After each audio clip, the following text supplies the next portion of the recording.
Bien, señoritas, señores, ante todo, buenas tardes, un gusto de participar en este evento, gracias por la gentil invitación y voy a tener el gusto de compartir esta presentación, generación de liquidez para la sostenibilidad y crecimiento de la empresa. ¿Se ve bien la presentación? ¿Está corriendo? Disculpen. ¿Sí? Eh, sí, profesor. Sí. Perfecto, perfecto. Perfecto, muy bien, gracias, muy amable. Vamos a poner la pantalla completa. Bien. En la agenda tenemos 5 puntos. Vamos a ver capital de trabajo y cadena de pagos, financiamiento del capital de trabajo, políticas de capital de trabajo, herramientas financieras y negociación bancaria y reactivación empresarial. El capital de trabajo es fundamental porque todas las empresas necesitan capital de trabajo para operar, para realizar su actividad de negocio. Toda empresa tiene en todo momento créditos de capital de trabajo vigentes, créditos de proveedores, créditos de entidad financiera de corto plazo. Si hablamos de capital de trabajo, hablamos de cadena de pagos, hablamos de ciclo de negocio, la actividad de un negocio. Una empresa industrial, por ejemplo, su ciclo de negocio, ¿qué hace toda empresa industrial? Produce, vende y religiosamente cobra.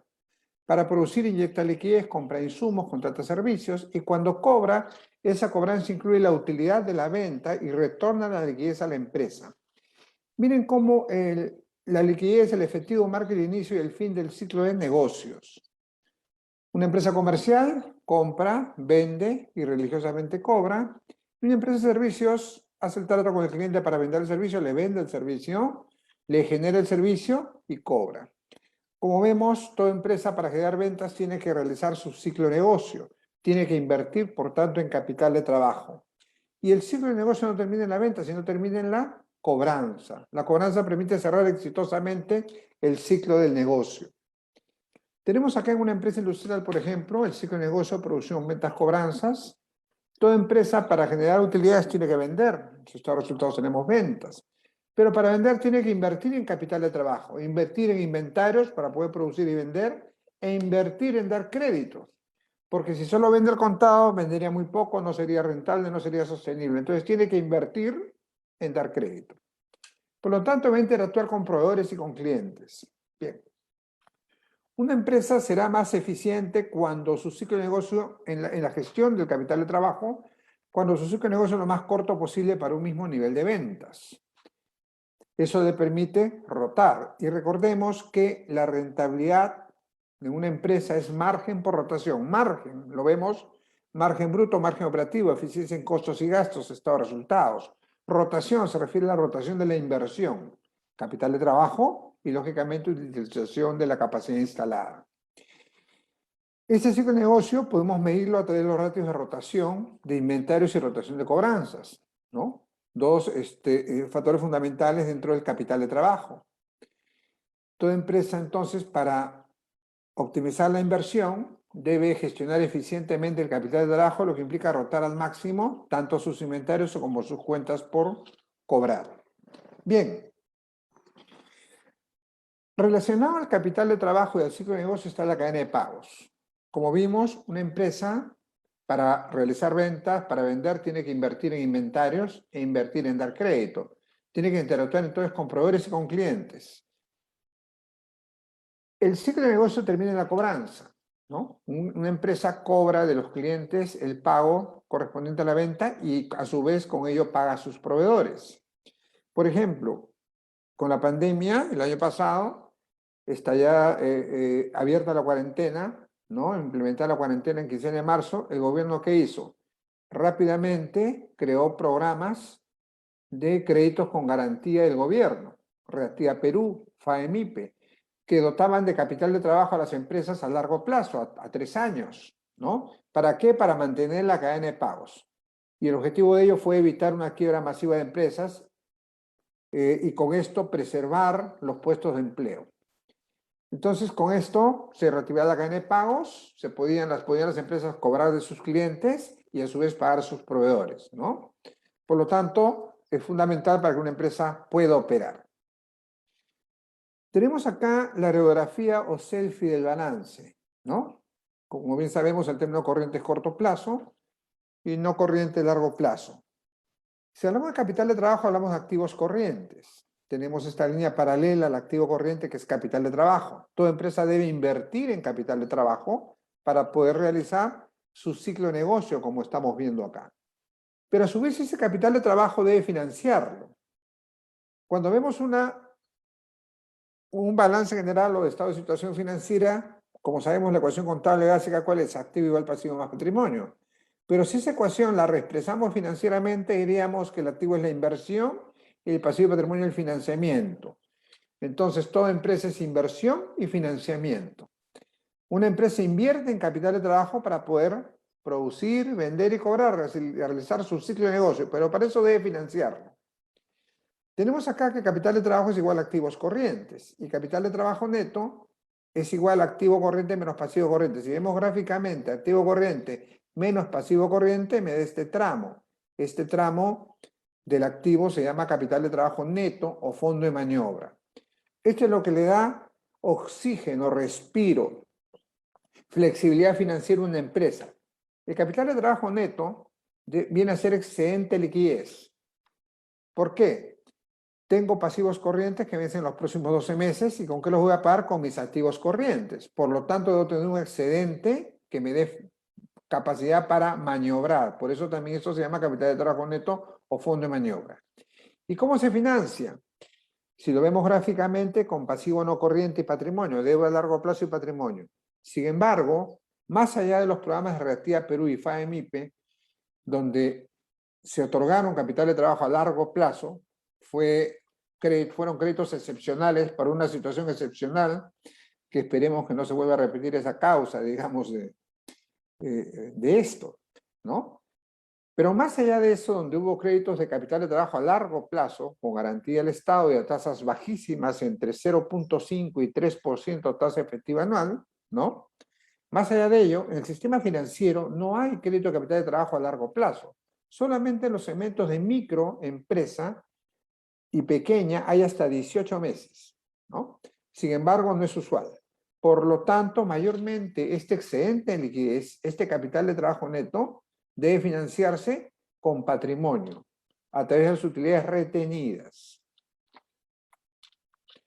Tenemos entonces que ese capital de trabajo neto me da un excedente de liquidez en términos monetarios. Si vemos el ratio de liquidez corriente, el ratio de liquidez corriente es activo corriente sobre pasivo corriente. Como bien sabemos, debe ser mayor a 1 para que una empresa tenga liquidez. Por lo tanto, debe toda empresa tener un capital de trabajo neto, un excedente de liquidez. Y ahora, ¿cómo se financia? Lo acabamos de decir, a largo plazo, mayormente con utilidades retenidas. Acá dice con deuda, por el tema de reactiva, ¿no? O eventualmente microempresas que puedan tener un capital de trabajo a 18 o 24 meses. Pero más allá de ello, no. Y valga la oportunidad para mencionar que justamente, dado que este excedente de liquidez se financia meramente con utilidades retenidas, para que toda empresa crezca más y más rápidamente debe retener la mayor parte de las utilidades. Eso le permite financiar parte del crecimiento y el efecto es doble, no solo por la utilidad retenida, que le permite tener mayor nivel de activos, sino por el efecto apalancamiento, dado que al tener un mayor nivel de patrimonio puede tomar más nivel de deuda y el efecto es el doble, por lo menos, ¿no? Por eso el mejor consejo que se le puede dar a un empresario, sea un emprendedor, sea un micro, pequeño, mediano, gran empresa o corporativo, es retener el mayor porcentaje de utilidades posibles. Le permite crecer más y más rápidamente. Bien.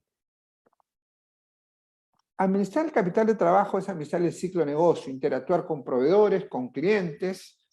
Tenemos cuentas por pagar, dadas las compras de insumos y servicios, cuentas por pagar, tenemos productos terminados, inventarios, y al vender vamos a tener cuentas por cobrar.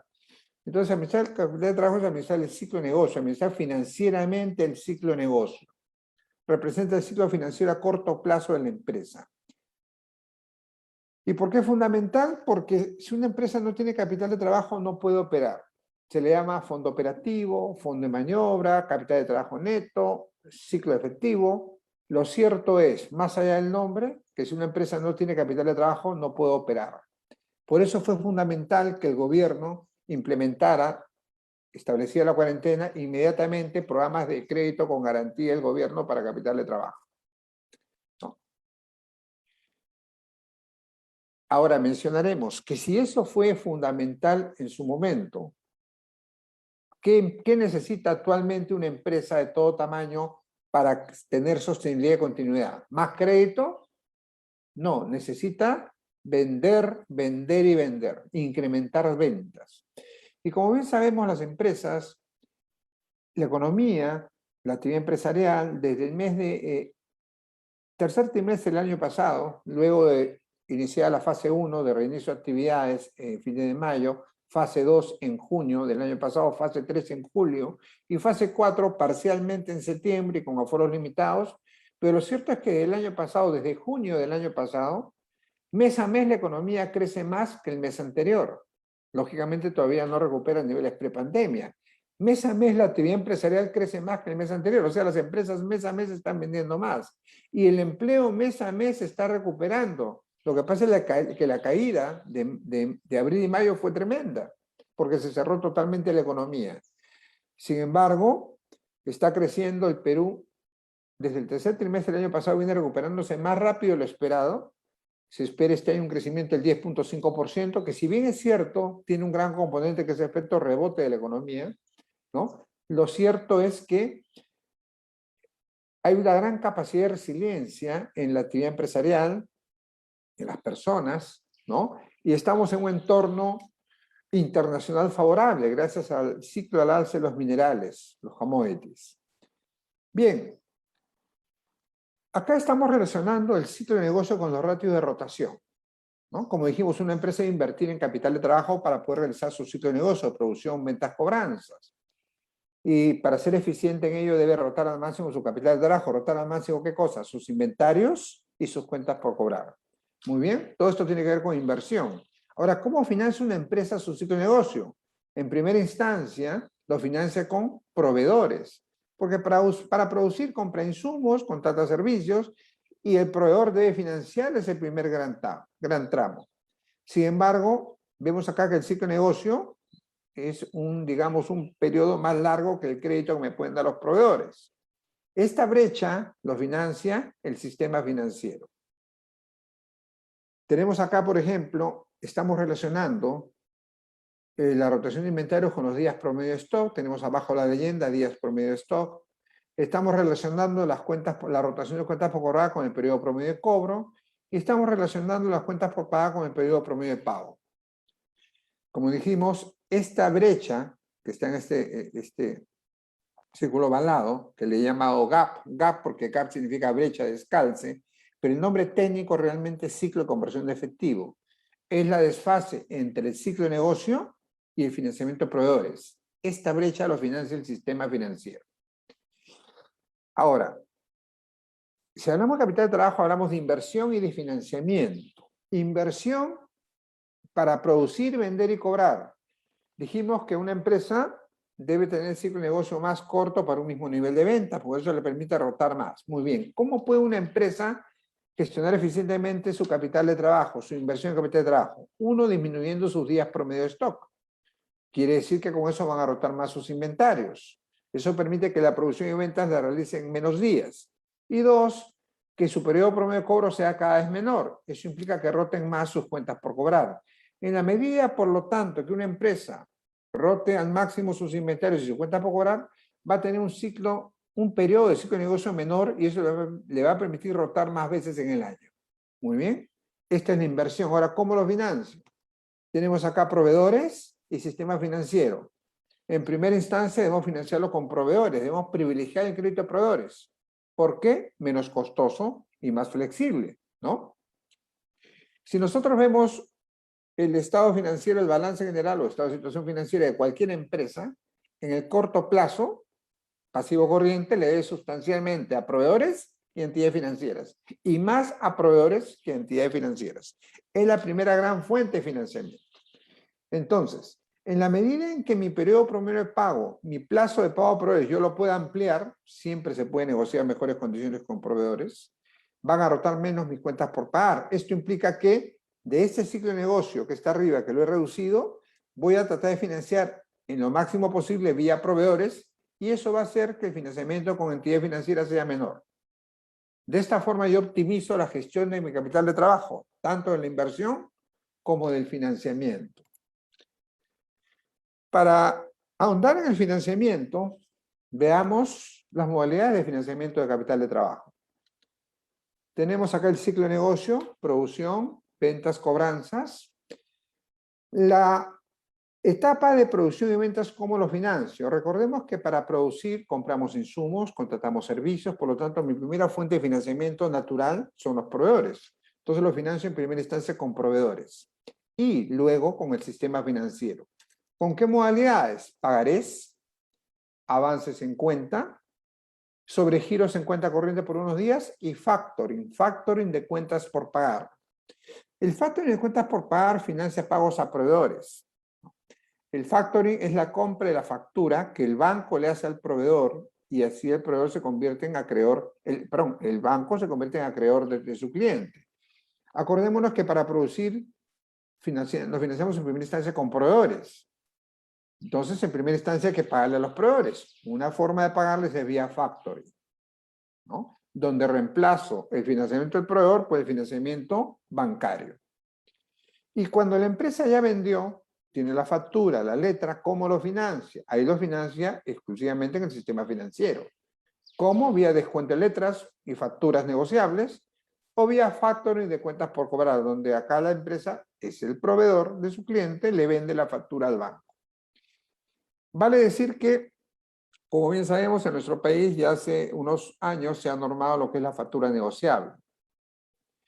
Consiste en que un ejemplar de la factura dice factura negociable y la empresa puede descontarla en el banco. Ya una empresa no tiene que hacer que un cliente acepte una letra para descontar la letra. Puede descontar un ejemplar de la factura, ¿no? La línea de crédito que dan los bancos para descuento de letras también es utilizado para descuento de facturas. E igualmente la entidad financiera va a calificar, así como en el descuento de letras califica al aceptante, en el descuento de facturas califica el girado de la factura. Y le puede decir, ok, te descuento esta factura, esta letra, o, ¿sabes qué? No te la descuento, pero si quieres déjamela en cobranza libre, ¿no? Bien, estas son las modalidades de financiamiento que hay para capital de trabajo. Alguno dirá, bueno, pero profesor, ahí falta PrestaCash, Presta.com, RapidPrest. Esos son nombres comerciales de los productos. Las modalidades son estas. ¿Y qué financian? Ciclo de negocio. Bien, veamos políticas de capital de trabajo. Toda empresa debe tener políticas de capital de trabajo establecidas. Políticas de inversión de capital de trabajo para determinar qué nivel apropiado va a tener para cada rubro de activo corriente y políticas de financiamiento de capital de trabajo para determinar cómo los va a financiar. Entonces, toda empresa tiene una política de inversión y una política de financiamiento de capital de trabajo. Vamos a la política de inversión. Tenemos acá en el eje horizontal las ventas y en el eje vertical los activos circulantes, o sea, capital de trabajo. Y vemos acá que para un mismo nivel de ventas, 100 en este caso, esta empresa tiene 3 escenarios alternativos. Uno, donde requiera un capital de trabajo, digamos, de 10, le vamos a llamar política restringida o moderada, escenario restringido o austero, perdón, o austero. Un segundo escenario donde necesite un capital de trabajo equivalente a 20, política moderada, ¿no? Y un escenario donde necesita un capital de trabajo equivalente a 30, política relajada. ¿Bajo cuál escenario una empresa será más eficiente en la gestión de su capital de trabajo? ¿Cuando requiere el menor nivel de capital de trabajo posible o el mayor?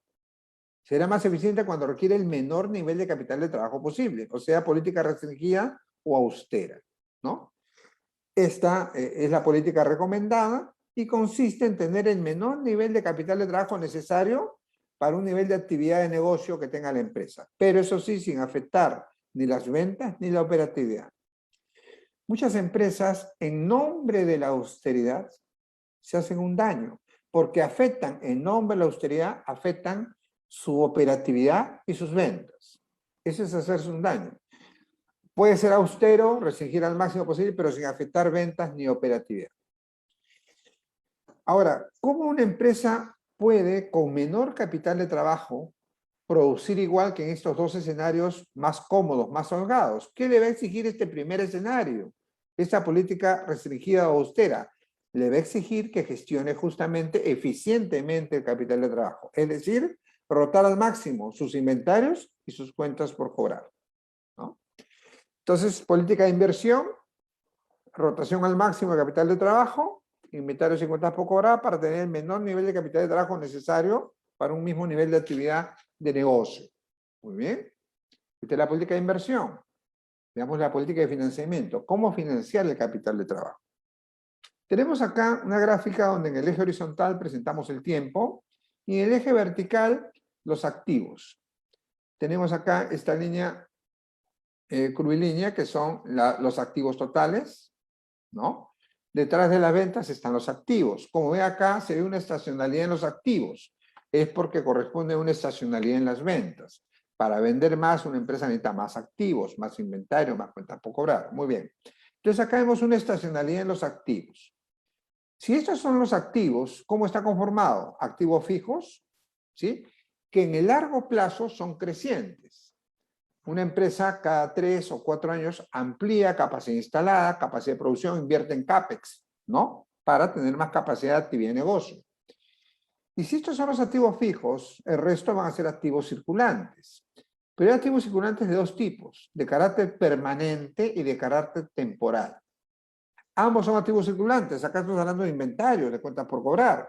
Pero cuando hablamos de activos circulantes de capital de carácter permanente, nos referimos a aquellos que la empresa requiere a lo largo de todo el año, aún en épocas de bajo nivel de ventas.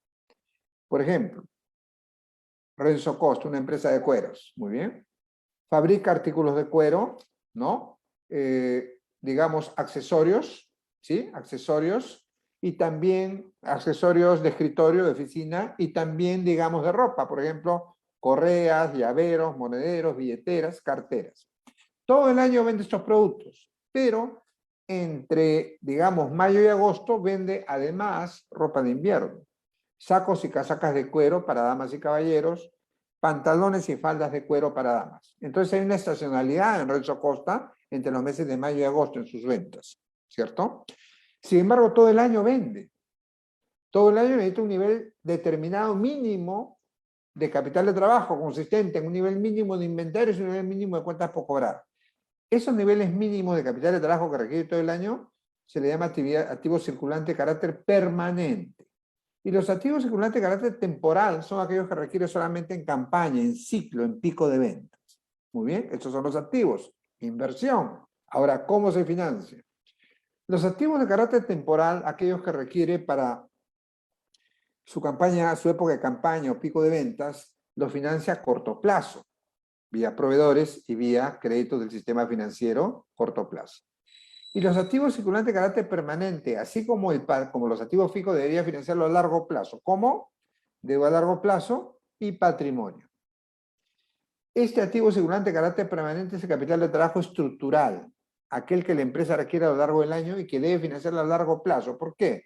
Porque si lo financia a corto plazo, va a tener que renovar pagarés cada 3 meses, cada 4 meses. Por lo tanto, mejor es financiarlo a largo plazo. ¿Y cómo? Utilidades retenidas. ¿Mm? Bien, bien. Tenemos a continuación herramientas financieras y negociación bancaria. Muy bien, hemos hablado de la importancia del capital de trabajo, el componente, las políticas, y vamos a ver, bueno, qué herramientas financieras tiene una entidad, una empresa, y además cómo negociar el financiamiento en el sistema financiero. Hay dos herramientas fundamentales en finanzas. Uno es el flujo de caja, ¿sí? Esencial para el manejo de la tesorería. El flujo de caja permite administrar los flujos de efectivo, los flujos de ingreso y los flujos de egreso efectivo. Sincronizar los pagos que hay que hacer con los ingresos que se espera recibir, ¿no? Y para eso una empresa tiene, ¿no? Flujo de caja, un flujo de caja diario con un horizonte a 30 días. Paralelamente, un flujo de caja semanal que lo actualiza cada semana con un horizonte a 12 semanas. Y algunas, un flujo de caja mensual, y deberían tener todas, ¿no? Con un horizonte a 12 meses. Les permite tener capacidad de planeamiento, prever con adecuada anticipación cuándo van a tener de repente un déficit temporal de liquidez y van a necesitar un crédito de corto plazo o incremento de línea de crédito. Por lo tanto, estos flujos semanales, flujo de caja semanal con un horizonte a 12 semanas, o mejor dicho, 4 meses, 3 meses, perdón. Un flujo de caja mensual con un horizonte de 12 meses le permite prever con anticipación e ir buscando, negociando, comparando alternativas de financiamiento. Bueno, tenemos acá un esquema de un flujo de caja, un periodo de 12 meses, tenemos ingresos, egresos, ingresos menos egresos más saldo inicial me da el flujo de caja económico. Flujo de caja económico y el flujo de caja operativo, o llamado flujo de caja operativo. Ahí no incluye los efectos del financiamiento. Luego vienen los efectos del financiamiento, deuda que tome y o que pague, a raíz, lógicamente, de la gestión del flujo, y eso me da un flujo de financiamiento. Y cuando yo sumo el flujo económico con el flujo de financiamiento, me da el flujo de caja financiero o saldo final, ¿no? Digamos, son la forma de elaborar el flujo de caja. Y la otra herramienta fundamental es el presupuesto, ¿no? El presupuesto. El presupuesto, la primera gran variable a proyectar son las ventas. Lo primero que toda empresa proyecta para el año siguiente es cuánto venderemos, cuánto creceremos en ventas, ¿no? Y luego, de acuerdo al nivel de ventas que vamos a tener, al nivel de ingresos, qué actividades vamos a realizar para, lógicamente, garantizar la operatividad del negocio y, lógicamente, el alcanzar esas metas de ventas. El presupuesto es una herramienta importantísima en las empresas, ¿no? Tan es así que, por ejemplo, si hablamos de un directorio, ¿no?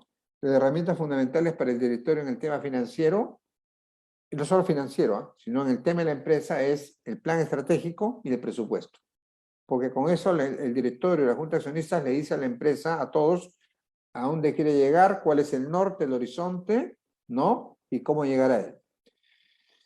Los presupuestos se deben evaluar mensualmente, ¿no? Se evalúa mensualmente, se ven las diferencias, lo planeado, lo ejecutado, ¿no? Y más las nuevas perspectivas se reformula si es necesario. El ciclo presupuestal es un ciclo continuo, recurrente, retroalimentador, nos da un feedback.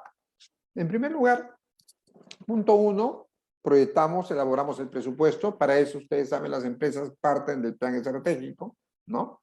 Elaboramos el presupuesto, termina un periodo de un mes, evaluamos el presupuesto, lo planeado con lo real, vemos las diferencias, analizamos las diferencias, vemos el por qué, ¿no? Y usualmente las empresas trimestralmente, producto de las variaciones que han habido mes a mes, ¿no?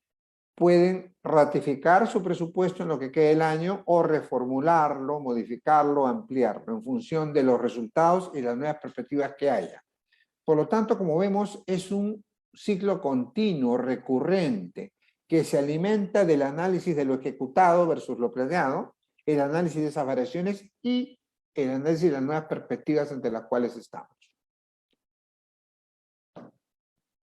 He incluido acá esta diapositiva de gestión de riesgos, muy importante por el tema justamente de la pandemia y de cómo afectó la actividad empresarial en todos los sectores, salvo algunos como por ejemplo alimentos básicos, supermercados, productos de higiene, de salud, ¿no?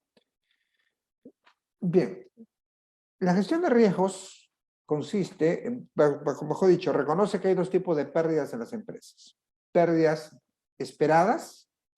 Las pérdidas esperadas son un costo y por lo tanto se cubren con ingresos, con provisiones. Por ejemplo, toda empresa vende al contado y vende al crédito. Si vende al crédito va a tener cierta morosidad, va a tener que construir provisiones por incobrables. Entonces, la provisión por incobrable que tenga que constituir producto de la morosidad que tenga es una pérdida esperada siempre que esté en rangos razonables. Es parte del costo, se cubre con ingresos. Y las pérdidas no esperadas representan realmente un riesgo y se cubren con capital. Por ejemplo, un terremoto que afecte la actividad económica, la oferta y la demanda de bienes, una recesión mundial o esta pandemia.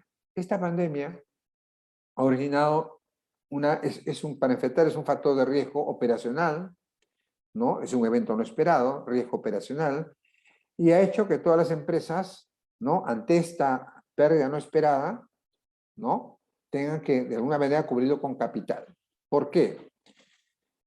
En un estado de resultados tenemos ventas, menos costo de ventas, menos gastos operativos. El nivel de ventas que tenemos debe cubrir los costos del producto, del bien o del servicio, ¿sí? los gastos operativos y darnos una utilidad, lógicamente, que retribuya el capital invertido y el riesgo asumido. Muy bien. Si hay eventos que afectan esto, no esperados, no pueden ser cubiertos con los ingresos de la empresa. Tienen que ser cubiertos con capital. En este caso, en las empresas con patrimonio. Por ejemplo, la mochila que generó, digamos, los meses de abril y mayo del año pasado para las empresas, que me refiero a menores ingresos o no tener ingresos y tener igualmente que asumir gastos y costos, ¿no? Ha tenido que ser cubierta con capital para que la empresa siga operando. ¿Y por qué la empresa sigue operando? Porque como hemos visto, el mercado es creciente. Como dije, el tercer trimestre del año pasado la economía está creciendo más que el mes anterior, las empresas están vendiendo cada mes más que el mes anterior, ¿no? Sin embargo, todavía no se recuperan niveles prepandemia. Entonces estamos en un mercado creciente, ¿ok? Y como bien saben ustedes, para tomar decisiones económico-financieras hay que ver costos e ingresos futuros, no costos e ingresos pasados. Los costos e ingresos pasados son costos hundidos. No son relevantes para una decisión futura. Una empresa que afrontó la pandemia tuvo una pérdida por los meses de abril y mayo, perfecto, e incluso una pérdida o menor nivel de ingresos por las menores ventas de lo que quedó del año. Cierto, pero eso ya sucedió, es un costo hundido, no se puede cambiar. ¿Por qué seguir con el negocio? Porque el mercado es creciente, ¿no? Entonces, esas pérdidas no esperadas tienen que cubrirse con patrimonio. Lo están haciendo las empresas, lo está haciendo el sistema financiero. Porque en el sistema financiero, lógicamente, esta menor actividad económica ha originado que las empresas disminuyan capacidad de pago e incluso las pérdidas de empleo y la disminución del ingreso promedio, igualmente que las personas disminuyen capacidad de pago. Por lo tanto, la morosidad en el sistema financiero se ha incrementado. Bien, ¿qué evalúan los bancos? Si hablamos de empresas, lo primero que evalúa un banco es el destino del crédito. ¿Cuál es el destino del crédito? Ok, este préstamo es para financiar ¿qué? Y tiene que ser financiar un rubro que genere ingresos, o sea, financiar activos, capital de trabajo, inventarios o cuentas por cobrar, o financiar activos fijos. ¿Por qué? Porque el capital de trabajo, inventarios, cuentas por cobrar y el activo fijo generan producción y ventas. Entonces, lo primero que mira un banco o una entidad financiera en general es el destino del crédito. Luego, la situación de la empresa. La situación económica y financiera de la empresa. Porque si el destino del crédito es bueno, ok, te va a generar recursos. Pero si tú tienes problemas como empresa, estás muy endeudada, tienes problemas de liquidez, lo que te genere va a cubrir esa brecha o parte de esa brecha y no me vas a poder pagar. Entonces, además del destino del préstamo, analiza la situación económica y financiera de la empresa, como estados financieros. Liquidez, solvencia y rentabilidad. Liquidez, capacidad de pago de la deuda de corto plazo. Solvencia, la estructura de financiamiento, endeudamiento. Y rentabilidad, que el negocio sea eficiente en costos y gastos, genere un margen bruto, margen operativo y, lógicamente, margen neto adecuado. Y además de la capacidad de pago, se evalúa la voluntad de pago. Un agente económico no solamente debe tener capacidad de pago, debe tener voluntad de pago. Todos los que damos créditos en las empresas que dan crédito siempre tienen un cliente que puede pagar y no quiere, porque no tiene voluntad de pago. Ahí hay un tema de factor humano, ¿no? Bien. ¿Qué evalúan los bancos? ¿Qué información piden? Bueno, evalúan la situación económica y financiera de la empresa. Evalúan las ventas del 2021 versus 2020. Por ejemplo, estamos en septiembre. Muy bien. Evalúan las ventas de enero a agosto de este año versus las ventas de enero a agosto del año pasado, para ver que realmente, ¿no?, se ha crecido respecto al año pasado. Pero además también están evaluando las ventas de este año, enero-agosto, contra enero-agosto 2019. ¿Para qué? Para saber si ya se recuperaron los niveles de ventas prepandemia o qué tan cerca o no estamos todavía de ello. Además también evalúan, ven qué medidas tomó la empresa en el 2020. Y las empresas en el 2020, definitivamente por la reducción del nivel de ventas, tuvieron que redimensionar el tamaño del negocio, buscar eficiencia en costos y gastos, reducir costos y gastos, ¿no? Es más, para el presupuesto 2022, que ya lo están haciendo, las empresas elaboran su presupuesto de agosto o septiembre del año y lo deben tener listo en noviembre y diciembre. Dado el entorno actual, ¿no? No está clara la proyección de ventas, la proyección, perdón, de crecimiento que tenga la economía todavía el siguiente año, y en lo que están trabajando ya las empresas fuertes en costos y gastos, ¿no? Costos y gastos, y van a ir en función a cómo van pasando los meses y va aclarando el panorama, ¿no? ¿Qué proyección van a considerar de ventas para el siguiente año? Además, también ven la evolución mensual de las ventas del 2021 y la variación respecto al mismo mes de los años 2020 y 2019 para ver el tema de estacionalidad y, como dije, capacidad de recuperación del 2020 y qué tan cerca o no estamos ya de niveles prepandemia, ¿no? Y además la proyección de ventas y resultados para este año, para lo que quede el año, ¿no? Bien, hemos puesto acá un decálogo de negociación bancaria. ¿Qué premisas, consideraciones debemos tener presentes los gerentes financieros, tesoreros, las empresas, ¿no? Cuando interactuamos con las entidades financieras? En primer lugar, presentar a los bancos información veraz y fácil de interpretar, ¿no? No debemos maquillar, no debemos sobredimensionar, debemos ser veraces, ciertos, ¿no? Uno, está en juego la reputación de la empresa y dos, lógicamente, del tesorero, del gerente financiero. Y la reputación solo se pierde una vez en la vida. ¿Por qué? Porque una vez que lo pierdas no lo vuelves a recuperar. Miren cuánto le está costando, por ejemplo, a la empresa Graña y Montero recuperar su reputación. Le está costando bastante. Y está en camino de ello. Esperemos que finalmente lo tenga, ¿no? Pero la reputación debe cuidarse, y no solamente la empresa, sino el tesorero, el gerente financiero, ¿no? Lo más valioso que un gerente financiero tiene, un tesorero, es, además, lógicamente, los conocimientos, su palabra, ¿no? Su honestidad, su transparencia, su responsabilidad. Conocer cuáles son los límites del banco y su modo de operar. Hay bancos que son, por ejemplo, especializados en cartas de crédito, en factoring, en cartas fianza, ¿no? Dependiendo, tener claro, digamos, las empresas interactúan con, no solo con un banco ni con todos los bancos, sino con un promedio de 3 a 4 bancos, ¿no? Entonces, uno debe saber cada banco qué especialidad tiene, en qué son rápidos, ¿no? En qué son más rápidos. O los niveles de autonomía también que tienen para aprobación de créditos. Tercero, utilizar como interlocutor de la empresa a una persona que sepa establecer las necesidades en términos contables, ¿no? Por ejemplo, la necesidad de capital de trabajo se determina contablemente en base, lógicamente, a comportamiento, a lo que dura el ciclo de negocio, cómo lo financio, y además también proyecciones de ventas, ¿no? Un gerente financiero, un tesorero, no puede ir a un banco y no saber temas contables. Imagínense que le preguntan sobre una cuenta, la provisión o tal cosa, y dice, no sé, voy a preguntarle al contador. Entonces, mejor que vaya al contador, ¿no? Entonces, la contabilidad es fundamental para las finanzas. Si uno no sabe contabilidad, no puede saber finanzas. Y un tesorero, un gerente financiero deben dominar la contabilidad y poder, pues, lógicamente, expresar todo en términos contables. Demostrar al banco que la empresa es capaz de devolver la financiación solicitada. Acuérdense que lo que se evalúa en un crédito es la capacidad de pago, capacidad, poder devolverla, y además, lógicamente, la voluntad de pago.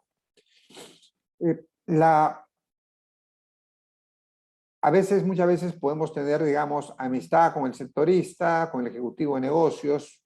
Es normal porque interactuamos personas, ¿no? Pero eso me va a permitir de repente llegar más fácilmente, exponer mejor, pero no va a ser por amistad que me den un crédito, ¿no? Sino porque la empresa demuestra que tiene capacidad de pago. Y además hay que diferenciar claramente lo laboral, lógicamente, de lo personal, ¿no? Entonces, la seriedad y la solvencia profesional al exponer una solicitud de crédito debe ser clara. El interlocutor bancario debe conocer la empresa y la operación solicitada. Claro, conocemos muy bien la parte financiera, perfecto, pero el negocio no es solamente finanzas. Hay dos áreas claves también. ¿Cuáles son? El área comercial y el área de producción. Debemos saber, respecto a producción, por ejemplo, nuestra línea de producción, ¿qué antigüedad tiene? ¿De dónde es originaria? ¿Local? ¿Importada? ¿De qué país? a qué porcentaje de capacidad instalada está trabajando. Sus principales insumos son locales, importados, cuáles son, de dónde son. O sea, conocer características de producción. Tema comercial, los principales clientes que tenemos, la masificación o no de los clientes, los canales de distribución, ¿sí? Estrategia de precios, en fin, tener claro conocimiento del negocio en general. Cumplir los compromisos con el objeto de fraguar una relación basada en la confianza. Si bien es cierto, una empresa, que puede ser una gran empresa y un banco, ok, la empresa le pide financiero con un ejecutivo de negocios, un sectorista de banco. Entonces es importante la confianza. El crédito viene de la palabra creer, creer viene de la palabra confianza, ¿no? Y muchas veces un sectorista de crédito, ante la duda, puede inclinarse a dar o no dar el crédito dependiendo de la calidad de persona que tiene al frente. La calidad de persona me refiero en cuanto a seriedad, responsabilidad, solvencia profesional, ¿no? Bien, mostrar firmeza y seguridad en la solicitud. Si pedimos 100.000, sustentemos por qué 100.000. No digamos, ya, bueno, ya no importa, dame menos. No, si están claros, deben ser firmes, seguros, ¿no? Y para eso, lógicamente, tienen que tener solvencia profesional, conocer muy bien por qué, la empresa y todo. Optimizar el número de bancos. Ninguna empresa trabaja con un solo banco ni con todos los bancos, ¿no? Además que trabajar... Si trabajo con un solo banco, me limito a oportunidades de financiamiento, mejores condiciones cuando hay benchmark o competencia entre bancos. Si trabajo con muchos bancos, no voy a tener masa crítica, digamos, volúmenes importantes de negocio para lograr buenas condiciones. Entonces,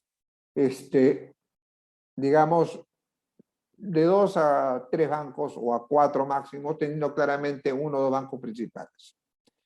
Ofrecer a cada banco las operaciones que saben realizar mejor, ya lo dijimos, hay bancos que son especialistas en comercio exterior, en factoring, en carta fianza, ¿no? Entonces, ofrecer a cada banco las operaciones que saben realizar mejor. Y demostrar seriedad en la negociación, ya dijimos. Puede haber amistad con el sectorista, pero la amistad me va a permitir sencillamente hablar directamente, más rápidamente, pero no me dan un crédito por eso, ¿no? Diferenciar claramente el tema laboral, demostrar la solvencia de la empresa, la capacidad de pago, independientemente de amistad u otras relaciones que haya, ¿no? Bien.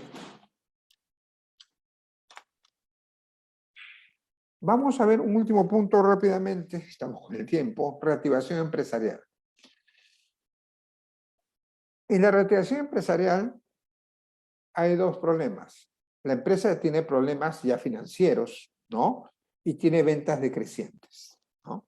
Por lo tanto, en toda reactivación o recuperación empresarial es importante, 1, ver el tema financiero y 2, el tema comercial y estratégico de la empresa.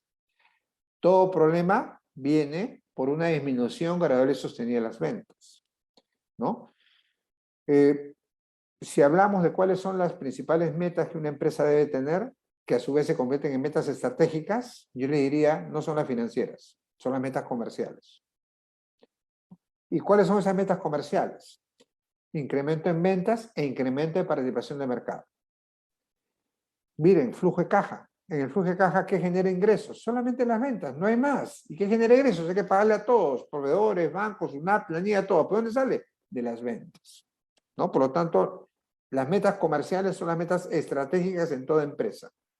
Y justamente las metas de incremento de ventas y participación de mercado. Y lograr esas metas, formulamos nuevamente metas sobre esos temas para ir avanzando. Bien.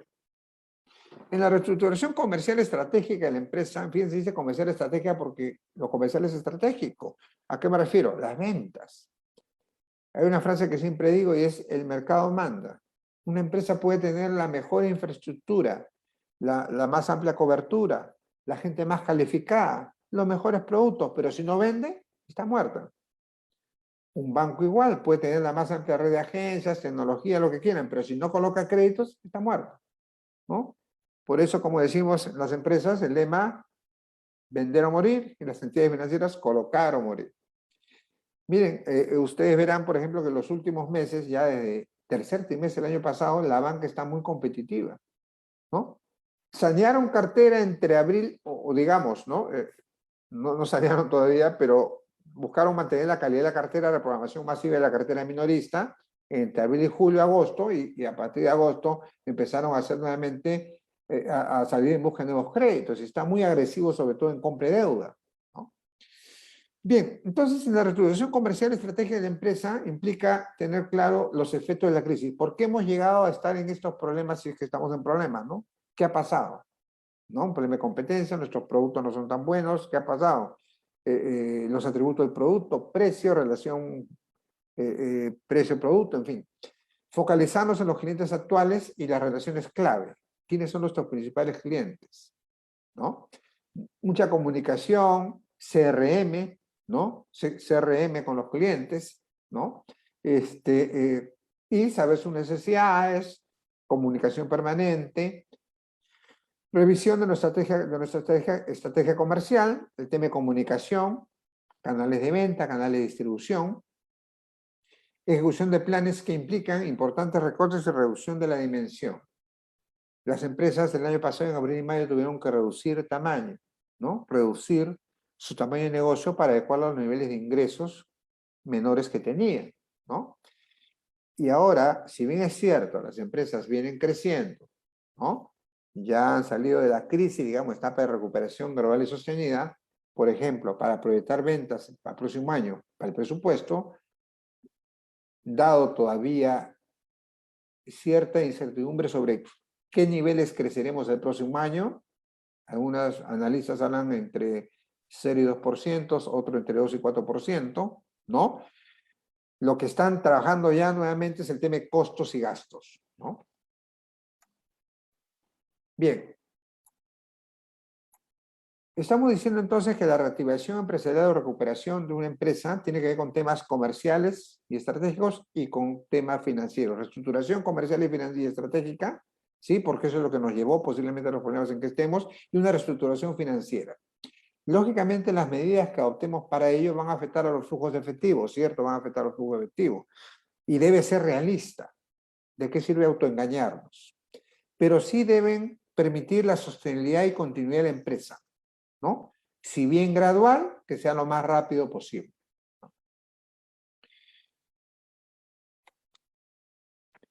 Algunas consideraciones a tener: pasión y optimismo por nuestra empresa, ¿sí? Definitivamente, ¿no? Debemos ser apasionados, optimistas, tener fe y entregar al máximo por nuestra empresa, ¿no? Mantener liderazgo, no dejarse avasallar por los problemas, por las circunstancias. Si nosotros, los ejecutivos, los que tenemos a cargo de la dirección de la empresa, ¿no? Nos afectamos, nos desmoralizamos, digamos, perdemos el optimismo, entonces, ¿quién va a liderar la empresa? Tener información del mercado y del sector. Requerimos información, la información, lo único constante en el mundo es el cambio, todo cambia, ¿no? Hemos visto cómo la pandemia ha cambiado, por ejemplo, no solamente canales de comercialización y de distribución, sino también el tema de porcentaje, por ejemplo, de los ingresos destinados a determinados tipos de gastos en las familias, ¿no? Adecuada y permanente comunicación interna y externa. Interna con nuestros colaboradores, ¿no? Y externa con los stakeholders. ¿Cuáles stakeholders? Proveedores, clientes, bancos, ¿no? E interna con los colaboradores, ¿no? Muy importante. En esta pandemia creo que todos hemos aprendido algo definitivamente, que es valorar el tema de la familia, ¿no? Y buscar un equilibrio entre lo familiar y lo laboral, ¿no? Y eso va a tener que tomarse en cuenta cuando se reabra, en la medida en que vayamos nuevamente a la normalidad con nuevamente trabajo presencial o semipresencial, ¿no? Por lo tanto, es importante una continua comunicación con nuestros colaboradores. Revisar la cadena de suministros, procesos y empaque para asegurar el tema de calidad, sanidad, medio ambiente. Revisar nuestra estrategia comercial, el tema de comunicación, ¿no? Comunicación a los clientes, al mercado, los canales de venta, canales de distribución. Política de precios justos. No podemos aprovechar la situación, ¿no? El consumidor, el mercado, se dan cuenta cuando una empresa aprovecha una situación para incrementar precios sin importar pues más allá de la situación que se vive, ¿no? Tengamos una política de precios justos. Preparar nuestro relanzamiento, si estamos en etapa de recuperación, generar, ya hemos dicho, confianza, optimismo, lealtad, tanto a nuestros trabajadores como a los proveedores y clientes, ¿no? Observar la competencia y algo que se pide mucho en las empresas, y las empresas piden mucho a los ejecutivos, los headhunters, ¿qué son? Son resiliencia y disrupción. Resiliencia es la capacidad de aprender de los errores, levantarse de las caídas, aprender los fracasos, ¿no? Y eso nos permite justamente, el fallar nos permite aprender y mejorar, ¿no?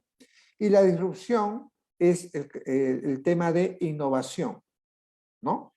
Innovación. Y lo que garantiza la vigencia de una empresa en el tiempo es la innovación. ¿Y qué es innovar? ¿Descuida pólvora? No, y está descubierta. Innovar es sencillamente revisar continuamente nuestros productos, nuestros servicios, ver qué valor agregado, qué atributo le doy a mi producto o mi servicio, pero pensando en quién, en el consumidor. Captar, anticiparme, ver cómo puedo mejorarlo, hablar con mi gerente de operaciones, mi gerente de producción o gerente de sistemas y decirle, mira, podemos agregarle este atributo o característica al producto o al servicio y que sea continuo y eficiente. Eso es innovar. Pero para eso hay que mirar siempre al consumidor. Y también en esta pandemia las empresas han ratificado, internalizado que toda empresa debe tener un propósito. Un propósito se refiere a un propósito de bienestar a la sociedad, trascender en beneficio de la sociedad. Y nosotros como personas creo que también lo hemos aprendido. Bien, gracias. Ahora sí, si tuvieran alguna duda, pregunta, por favor, con toda confianza. Muchas gracias, profesor MBA Arturo. Sí, chicos, se ha facilitado un link por el chat de Zoom para que puedan realizar sus consultas respectivas al profesor. Aquí tenemos una consulta, la transmito. Bien, la primera consulta es, buenas tardes, al final del periodo, al obtener la utilidad, ¿qué porcentaje es recomendable reinvertir? Bien. El porcentaje de reinversión va a estar en función de las perspectivas de crecimiento. Sin embargo, debemos tener claro, ¿no?, que para crecer más y más rápidamente debemos reinvertir el mayor porcentaje de utilidades posibles. Ahora, ¿es justo y necesario repartir dividendos? Sí, es justo y necesario, es la inversión de los accionistas. Tienen derecho a ver que sea realidad, ¿no?, la utilidad, ¿no?, materializarla. Sin embargo, si nosotros, gerentes financieros, les mostramos claramente las perspectivas de crecimiento y que nuestra propuesta como administración es retener, por decir, el 80% de las utilidades porque vamos a financiar con esto, este mayor patrimonio, vamos a lograr más financiamiento y financiar el crecimiento en nivel de ventas y todo, entonces podemos lograr ese compromiso y es más, esa decisión, digamos, de la Junta de Accionistas de reinversión. Pero va a estar en función, uno, de la expectativa de crecimiento y dos, lógicamente, de que nosotros como administración les expresemos claramente la importancia de ello, ¿no? Bien. Perfecto, muchas gracias, profesor. Aquí tenemos otra consulta. Nos menciona, ¿qué indicador podría utilizar para saber si mi negocio es rentable? Bien. Nosotros en el estado de resultados, por ejemplo, tenemos margen bruto, margen operativo, margen neto. Toda empresa debe tener un margen operativo adecuado, porque debe cubrir costos y gastos. Tiene un margen operativo adecuado. El margen neto va a depender, uno, cuánto más o menos se ha financiado. Si se ha apalancado mucho va a tener altos gastos financieros y el impuesto a la renta, el aporte a la patria, ¿no? Lo que el negocio da como negocio se ve en la utilidad operativa. Ahora, en cuanto a indicadores, uno, el margen operativo, como estamos diciendo, el llamado el EBIT, ¿no? EBIT, Earnings Before Interest and Taxes, superior de intereses e impuestos, la utilidad operativa, ¿no?, como margen operativo. Dos, el tema de rentabilidad patrimonial, el ROE, Return on Equity, retorno sobre el patrimonio, ¿no?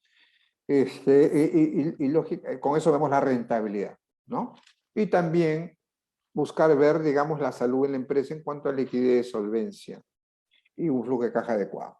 Pero la rentabilidad en margen operativo, el EBIT, y la rentabilidad patrimonial, margen neto, y rentabilidad sobre el patrimonio. Otro indicador, perdón, muy importante que las empresas están viendo, aparte de ROE, es el EBITDA. El EBITDA es la generación de efectivo del negocio. Las empresas, por ejemplo, cuando una empresa compra otra, el indicador bajo el cual negocian el precio es el número de veces el EBITDA, ¿no?, de la empresa. Por ejemplo, dos compras importantes que se hicieron en el primer trimestre de 2018. Primax compró la cadena PEXA de estación de Grifo y pagó 12 veces el EBITDA del 2017 de PEXA. Intercor, del grupo Interbank, dueño de Inca Pharma, compró Kincor, química suiza, dueño de Mifarma, y lo que pagó fue 8 veces el EBITDA del 2017. Porque el EBITDA es la generación de efectivo. ¿Quiere decir, por ejemplo, si pagó 8 veces que en 8 años lo va a recuperar? No. Porque uno compra una empresa con un mercado con ventas crecientes y además la sinergia de la compra, de la fusión y del crecimiento va a hacer que finalmente esas 8 veces el efectivo que generó el 2017 se recupere, digamos, en 5 en 4 años, ¿no? Ese es un indicador importante para empresas EBITDA. Bien, gracias. ¿Alguna otra pregunta? Sí, esta es la última consulta. Mencionan qué tan importante es el indicador Dupont. Bien, el indicador Dupont es muy importante. Si lo vemos bien, el indicador Dupont es un recorrido de los estados financieros, balance y estado de resultados. Si vemos el estado de resultados, toda empresa debe ser eficiente en costos y gastos. ¿Sí? Siendo eficiente en costos y gastos va a tener la máxima utilidad con las ventas que tiene.